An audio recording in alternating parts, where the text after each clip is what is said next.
Every day is a good day, baby.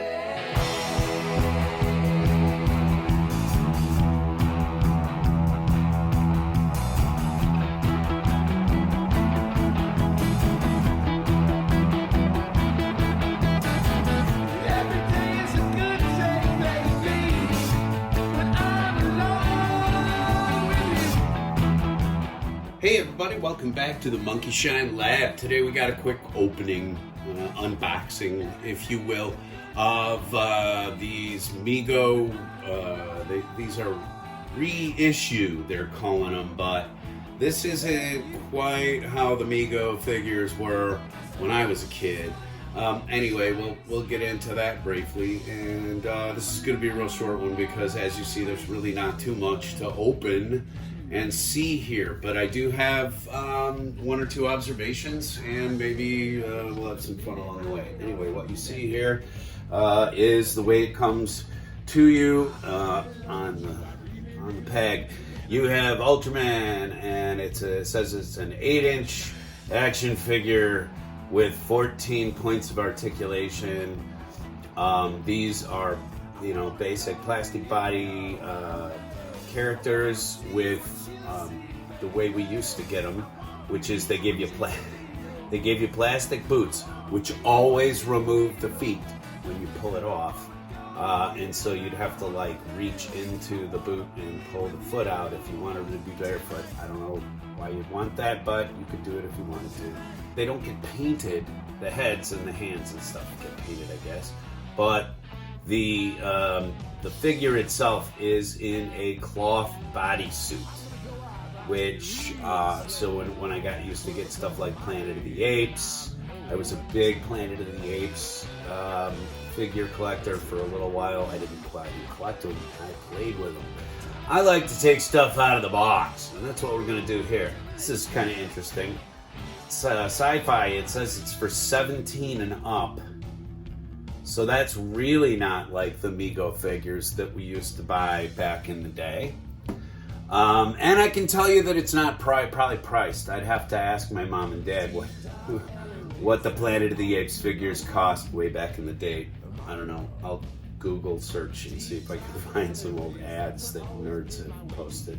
Let's take a look at the packaging real quick. Let's see what you get. The action figure in a big bunch of clamshell packaging. None of this, outside of what it says up there, says to me Ultraman, and that's critique one of your packaging, Mego.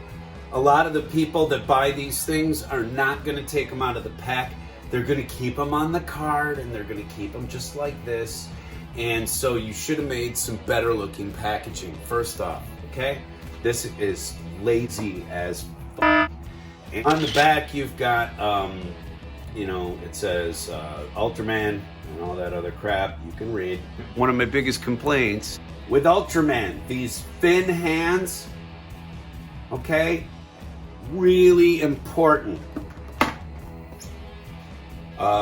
Look at the hands in the packaging and tell me what you can already see. If you looked at the back and you saw the thin hands, and then you look in here to this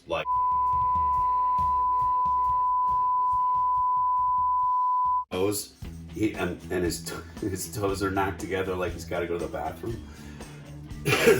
But if you look at those hands, you will notice you're never ever going to get the two different poses that you really want to get with this guy. And what I'm going to do is I'm just going to put pictures of them up. I'm sorry, this is Subaraya Productions, and they own all of the rights and licensing to these images. I don't own shit. I'm just using these for the sake of comparison.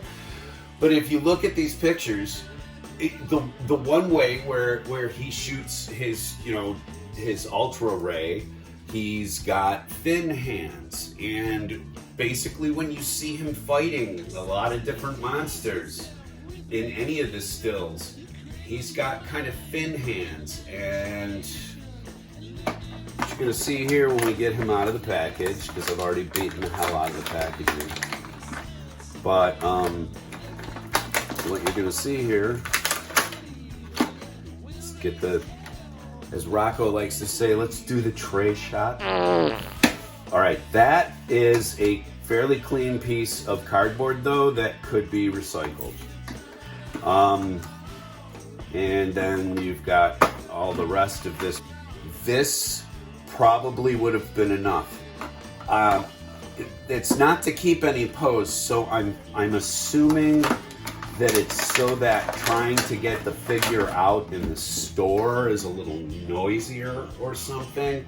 But you know, it's already 8 inches. How are you gonna hide? Oh God. Let's rephrase that. The figure is already fairly large, so stealing it just seems stupid, but I guess somebody might try based on the price point. You know. There's the money shot, the tray shot. It's the shot that all the other toy hunters put up. Oops, that just went the dog.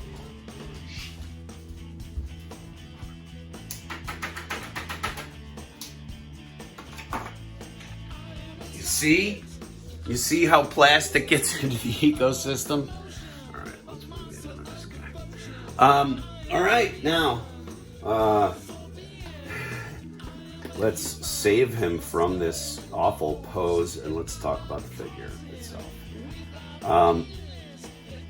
First off, the bodysuit, which there's a, I don't know if there's a, it might be Velcro or something. Yeah, it's Velcro.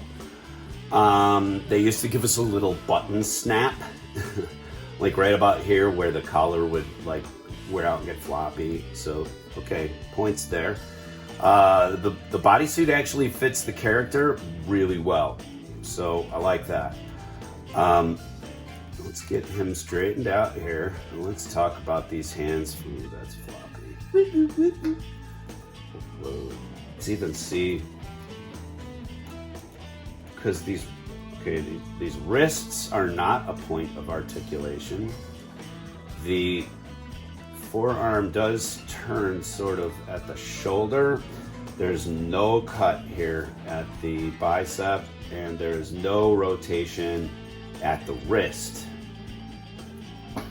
So that sucks. And this wrist, I mean, it's floppy, which can be fixed. At the price point of this thing, which is $15, 15 smackers where I'm living. This is a trash figure. It is a super trash figure. It's shoddily made in terms of the components. It's got a floppy wrist already. And believe me, I'm not gonna bother taking the boot off because I know the foot, I already know the foot's coming off inside that bad boy, if it's there at all. Feels kind of like a weird rocker situation. You know, you gotta kind of push these boots back on. I will say that the only thing they kind of did was get the Mylar suit right. And the face. You know, the head sculpt is excellent, okay? I love the head sculpt. It looks beautiful. And like I said, this bodysuit, all the markings and the little jewel on his chest, which, you know, catches the light, that's always started flashing way too early. You can't get him to do, you cannot get him to do this pose over here. And you know, you're certainly not going to get him to do any of the dynamic posing or the, you know, superhero ground land pose that a lot of other action figures can do. It feels like an old G.I. Joe. There's no ab crunch in here whatsoever. He just bends at the waist, and he bends at the elbows, and he bends at the shoulders. You know, there's the 14 points of articulation. And just like old Mego, I have to keep pushing these boots onto his feet. If you're out there and you're looking at these Ultraman characters, because there are a few of them now, there's Ultraman, there's Ultra 7, I would assume that they're just gonna kind of go right on down the line, and because there's 9,000 Ultraman, they can just make little changes to each one's outfit. I commend the designers, the woman, and they tell you on the back who did the sculpting, who did the design of the suit and the sewing. I think that that's really cool, okay? So if anybody from Mego out there is watching this, I'm sorry to say this, and I know these are supposed to be kitschy. They're supposed to be, quite honestly, I believe they're not supposed to be taken out of their packages and played with. They're meant to be bought by people who are what? Well, it's now rubbed out, but it said 17 and over right here. Also, though, they're going to tell you, warning, there's a choking hazard, but it's 17 and older. Okay, so yeah, there's the choking hazard. So remember, don't put it in your mouth. There it is, and there he will be. He will stand on my shelf, and he will represent Ultraman in my collection, because like I said, I don't have any others. I saw this and I liked the head sculpt on it. I liked the face, and I thought it would be fun to do, to open on the channel and kind of show you guys. My personal advice: pass. If you see it, pass. Pardon me, my personal opinions aside, yeah. Ultraman.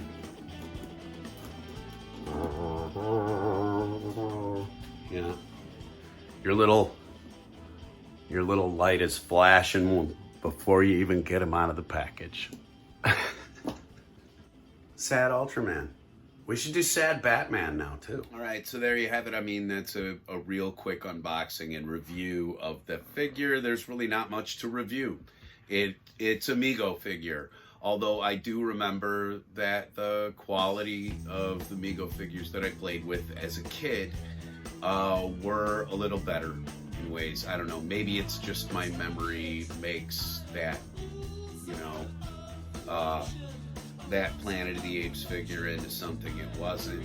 But I don't remember them coming out of the package with loose, floppy hands, and you only have it's the weird, it's not a pistol grip hand, it's not a I'm holding something hand, I call it the old man arthritis hands.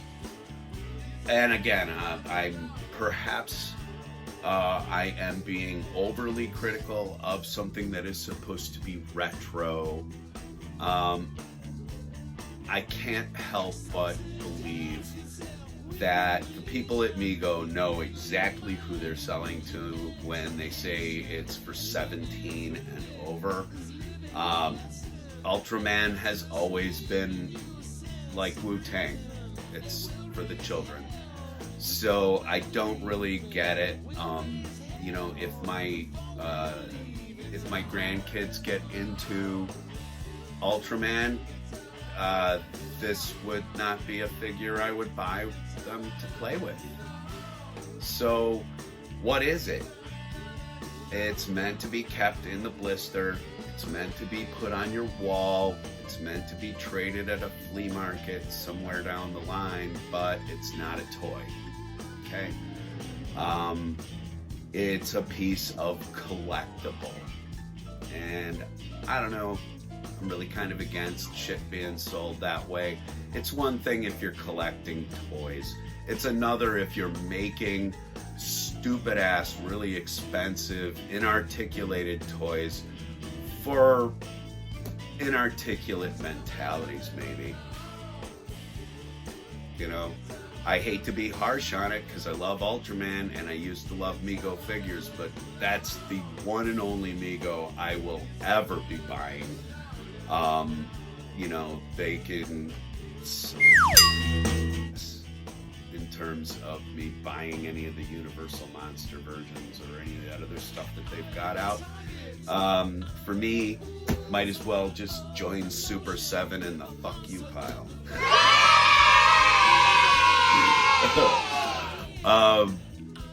You know, gosh, this is the fun of having a YouTube channel where nobody watches. You can actually have your own fucking opinions about things. Anyway, if you like the opinionated horse shit you've been listening to, please remember, like, share, and subscribe. And we'll see you back here on the Monkey Shine Lab real soon. Thank you.